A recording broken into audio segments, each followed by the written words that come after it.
wow, the story is so intense and so bizarre, and there's so many.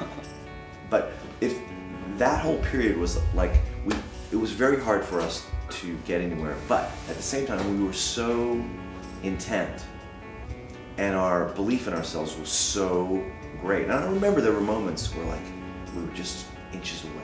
I could sense it. We were so into it that, you know, that sort of that kind of ambition is really a powerful thing.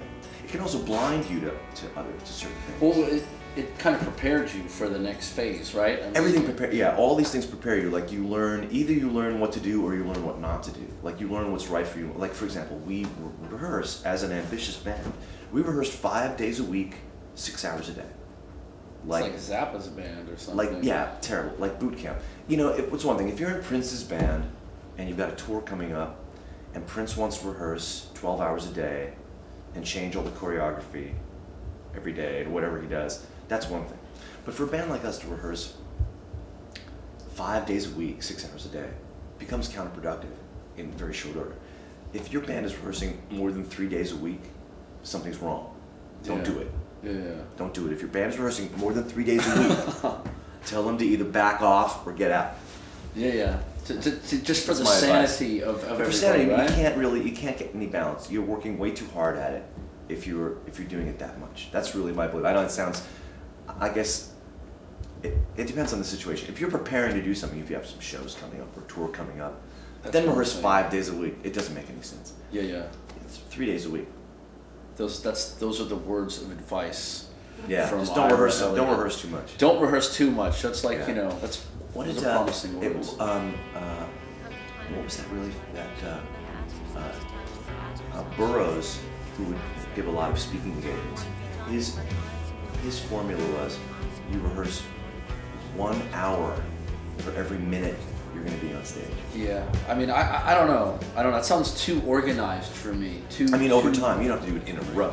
Yeah. What I'm saying is, but that's an interesting formula. I mean, that's probably way much more rehearsal. I mean, listen. Yeah, I'm not using that formula.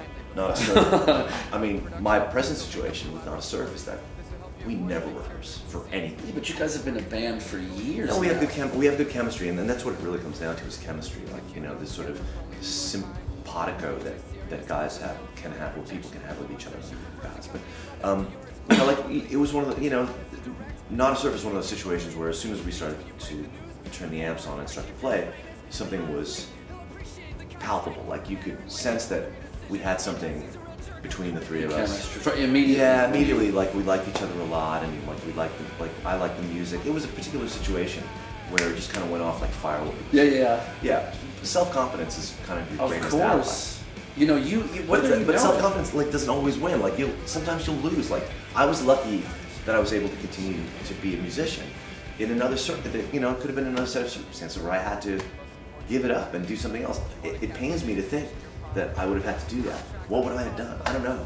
It's hard for me to imagine myself doing anything else. Yeah. There's so many years of focusing on what I've done. But then at the same time, I mean, no skills outside of image. It's really sad.